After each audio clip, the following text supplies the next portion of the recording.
આજે ward number 12 Bharatiya Janata party Vadodara મહાનગર councillor Shri સ્મિતભાઈ Adeshara બધા વોર્ડ નંબર 12ના સૌ કાર્યકર્તાઓ સાથે મળીને સુંદર મજાના એક કેમ્પનું આયોજન કર્યું છે, જેની અંદર Aadhaar card, ration card, KYC update, વયવંદનાના કાર્ડનું રજીસ્ટ્રેશન, પછી આવકનો દાખલો એવા અનેક જે કાર્ડ ગવર્મેન્ટ તરફથી ઇસ્યુ કરવામાં આવે છે એ નિમિત્તે આ કેમ્પનું આયોજન થયું છે.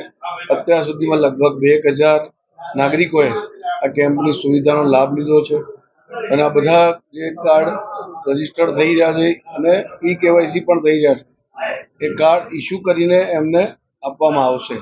એટલે ખૂબ સુંદર વ્યવસ્થા કરી છે. નાગરિકોને ઓછામાં ઓછી તકલીફ પડે અને સારામાં સારી સવલત મળે એ પ્રકારનો એક અભિગમ વોર્ડ નંબર 12ના કાઉન્સિલર સ્મિતભાઈ અને એમની ટીમે વોર્ડ નંબર 12ના ભાજપાના કાર્યકર્તાઓ મળીને નાગરિકો માટે સારી સુવિધા એક અહીંયા ઊભી કરી છે. ધન્યવાદ.